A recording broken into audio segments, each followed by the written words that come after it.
Sa wakas, binuksan na ang matagal ng inaasam-asam ng mga residente na Land Transportation Extension Office sa bayan ng Infanta, Quezon na pinasiniyaan ni Quezon Governor Dr. Helen Tan ang pagbabasbas at inaugurasyon nitong araw ng Disyembre 16 dahil sa isang political will na paninindigan ni Mayor Eli Ruanto kaya't naisa katuparan ng matagal ng ninanais ng mga residente na maitutuloy na ang sa paghahatid ng serbisyo ng LTO sa Rina Pugi area. Kabilang na ang Real Infanta, General Lacar, Polillo, Panakulan, Bordeos, Patanuan at Humalig. Isang one-stop shop ang naturang tanggapan dahil kumpleto ang maibigay na serbisyo nito gaya ng medical, driving school, practical driving course, student hanggang professional license at anumang klase ng sasakyan ay kayang irehistro sa nasabing tanggapan. Sa mensahe naman ni Governor Dr. Helen Tan, kailangang sumunod ang mga drivers sa mga batas at mahalagang magsuot ng helmet ang mga gumagamit ng motorsiklo upang hindi na mangyari ang hindi inaasahang aksidente sa kalsada. Ayon kay dating 1st District Congresswoman Trina Enverga, ay suntok sa buwan umano itong pangarap na magkaroon ng LTO office dahil taon-taon umano siyang nagre-request at ito ay hindi nangyayari. Ibinahagi ni Enverga sa naging karanasan na naging teleserye ang Land Transportation Office ng Infanta, bagamat maraming naging hadlang dahil sa iba't ibang rason. Pero nagpapasalamat ang kongresista dahil sa napakasipag ni Mayor Eli Ruanto na hindi tinatantanan ang naturang mga proyekto para lang maisakatuparan ng matagal ng pangarap na LTO office. Suntok po sa buwan itong pangarap natin na magkaroon ng LTO office dahil taon-taon na pong nire-request at hindi po nangyayari. Pero for some reason, nung taon po na yon, pinagpala po tayo. Palagay ko po dahil po yon sa ating napakasipag na noon ay konsehal dahil po kay ngayong Mayor L.A. Ruanto. Napakakulit po niya. Napakasipag, napakakulit, pero masasabi ko lang napaka-charming. Siya po isang taong parang hindi ka makahindi sa kanya. Kaya naman ngayon ay siya na ang mayor. So napakahaba po ng kasaysayan.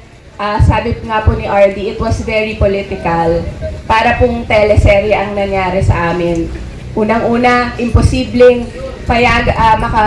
maisabatas namin itong LTO office. Pagka-grant, nagka-problema naman sa lupa.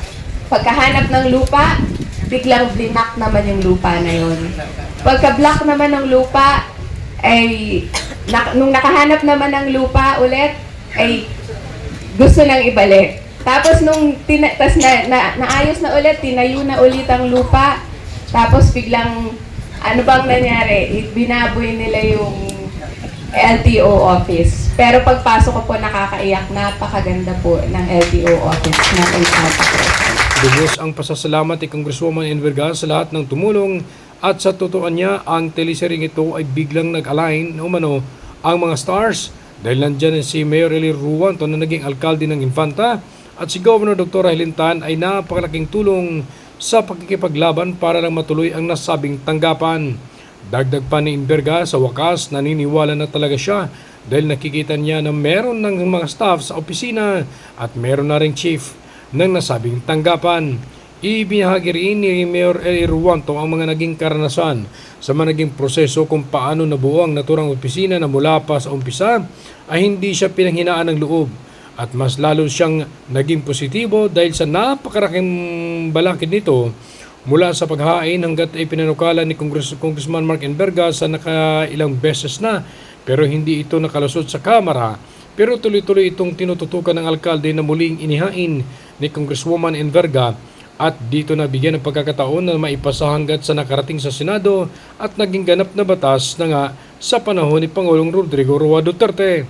Ibinahagi rin ng alkalde na umaabot sa 12 hanggang 14 na aksidente ang naitatala sa Infanta kada linggo kung saan humigit kumulang 10 dito ay kinasasangkutan ng mga minor de edad at walang lisensya at may ilan ding nauuwi sa pagkamatay kahit porsigido siyang magkaroon ng ganitong tanggapan.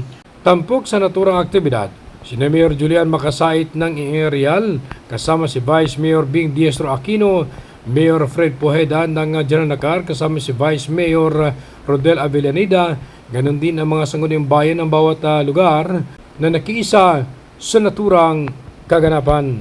Ronda Balita mula sa lalawigan ng Quezon. Ako si J.R. Narit, naghahatid ng mahahalagang impormasyon at balitang totoo.